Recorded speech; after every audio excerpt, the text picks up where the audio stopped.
Mag-swimming na naman kami kaso dito nga lang sa Ternate. Boundary nga lang to ng Cavite at Batangas. 2 AM lang naman ako nagising to mga auntie ko. Mga auntie, ang aga namin nakarating dito pero hindi kami agad-agad nakapasok. Bakit? Kailangan pa ng waiver at kailangan pang paglilistahin yung mga pangalan ninyo. 15 slot nga lang ang pwede mga auntie ko. At buti nga nakahabol kami.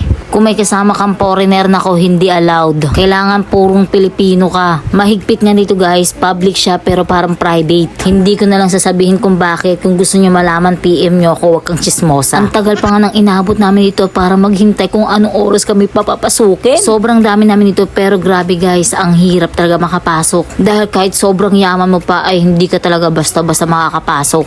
Gusto ko na nga lang gawing tropa yung nagbabantay doon ng gate. Pero hindi talaga mga auntie talagang mahigpit. Kailangan pa paglilistahin ng mga pangalan ninyo dyan. Yung tinatawag na waiver. Mga auntie ko, napakakunti lang namin. 45 lang kami dito. Nakita nyo naman yung mga tao na yan. Naghihintay din kaso hindi rin allowed ang mga nakamotor. Nakapasok na kami auntie. Akala ko lalakarin lang. Talagang ibaban pa pala ulit papunta sa loob.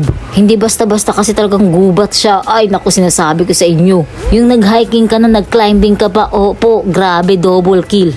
Akala mo ang lapit lang, sinasabi ko sa'yo, daig mo pang umapak sa 750 step. Yung hagdan nila mga auntie ko hindi makatarungan kasi pang malaking tao. Paano naman kami mga dwarfs? Yung pagpunta mo koma, pagbalik koma ulit. Syempre masaya pa rin yung maka-experience ng ganito. Kanya-kanya rin kami mga dala dito ng mga pagkain. Kanya-kanya lang kami ng dala dito pero syempre ang gumastos niyan lahat ay yung may birthday. 45 nga kaming lahat mga auntie ko pero kinaya niya yung lahat. Sa sobrang dami nga namin hindi ko na makita kung nasan yung celebrant dyan. Sabi nila nakakawala doon ng stress pag nakakakita ka ng nature nga pero disaster. Pagbalik mo sa taas, comatose. Mga auntie ko, pag meron kayong mga dalang senior citizen, ay mga auntie, wag nyo nang dalhin. Parang awa nyo na utang na loob. Tignan nyo na lang talaga yung paligid niyan, auntie ko. Tignan mo hanggang baba talaga yan. Ay, sinasabi ko sa'yo, para kang ano dyan. Nakikita mo naman sa video kung gaano yan kahirap tahakin. Nagpapalpitate pa nga yung puso ko yan sa sobrang taas. Okay lang mga auntie ko yung pababa, pero yung pataas mga auntie ko, ay nako, kumuha ka ng oxygen. Pag hindi ka nakinig sa akin ay kinangina mo. First time lang nayayain ako ng kaibigan ko sa swimming ay may hiking and climbing din pala sa mga ganitong klaseng lugar. Sorry na guys, pero first time ko makarating dito sa lugar na to. Tapos yung videographer ka pa, tapos photographer ka pa, ay wagi, complete package. Ayot naman ganito. Par, yung totoo pa. Parang ayaw mo na kami buhayin pa. Parang dito pa lang yun. Hinihingal ako dito pa lang. Oh my God, ano dito? Oh my God. Nahulog pala dito. Damay-damay na.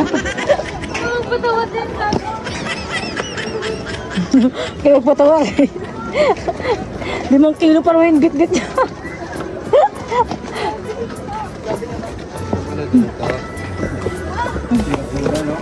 Naalala ko yung pinakyatan natin. Oh my God. Sure. Ano tayo ko? I-video muna natin lahat ng pagganapan natin ng ginagawa natin dito ngayon. Yung naligo kami sa ano. Karating na nga kami sa wakas. Kasi kung bibidyohan ko pa mula dun sa tuktok ay naku mga auntie ko matatagalan. Pasensya na kayo kung may mga cut yung aking mga video. Yung nakakita ako ng mga yami sa paligid mga auntie ko ay nawala yung pagod ko. Mga yami lang pala makakaalis ng pagod ko mga auntie ko. Tapos yung mga natatanaw ko kaliwa kanan mga auntie ko ay parang mga kumikinang na ano. Alam niyo na yun. Habang palapit nga kami ng palapit mga auntie ko ay naaamoy ko na ang simoy ng dagat. Ay naku, wagas. Ang person, tignan ninyo kung gaano kalawak at kaganda yan mga auntie. Ngayon mga auntie ko malinis, tapos later marumi na. Ang dami naman kasing tao mga auntie ko. Tapos syempre yung mga kanya-kanya mga dalang pagkain. Minsan ang mga kalat ay natatapon na lang kung saan-saan. Pero syempre mga auntie ko, ala na ako paki doon. Ligo ang person.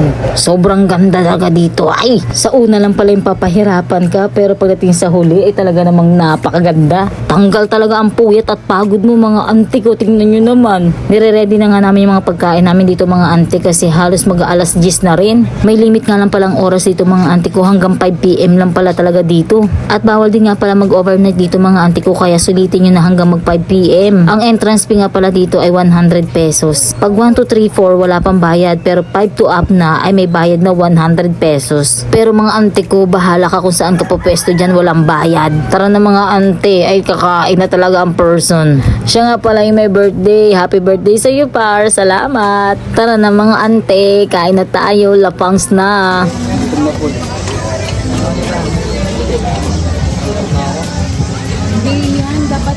Nalimutan namin, magigreet pa pala kami at kakanta pa pala kami. Handa na ba? Oh, happy birthday to you.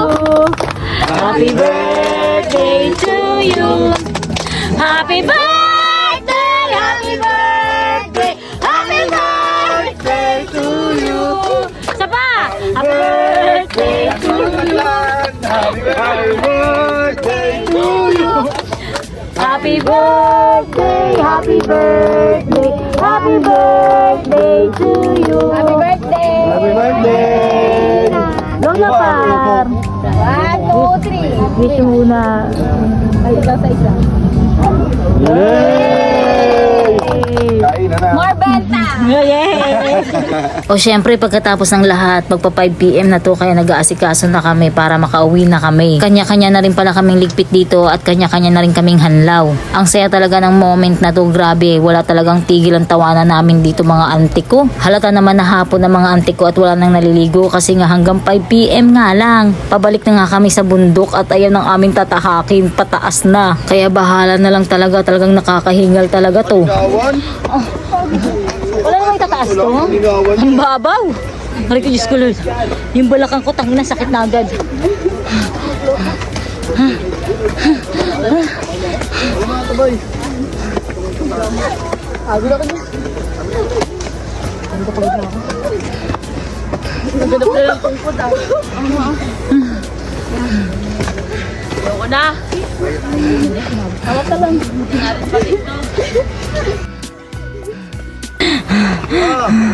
Tangina, nagpapalpitate yung puso ko ah.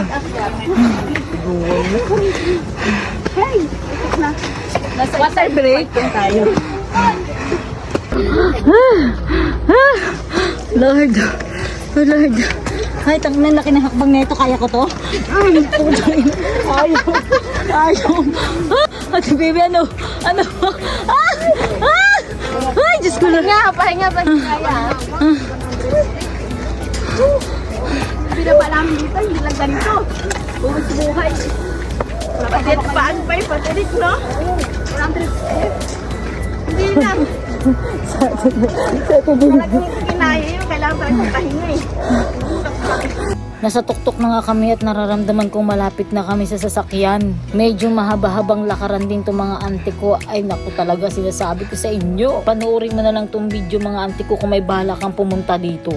Kasi kung sa video pa lang nakikita mo na hindi mo na kaya, wag ka nang tumuloy. Pero kung gusto nyo naman, wala na kaming magagawa doon. Kasi nga diba, pag gusto, ay gusto talaga. At walang makakapigil na kahit na sino man. Kitang-kita na nga dito yung aming kaligtasan mga auntie ko dahil nakikita ko na yung sasakyan. And I'm so proud of myself dahil nakakahinga pa ako. Yun lang.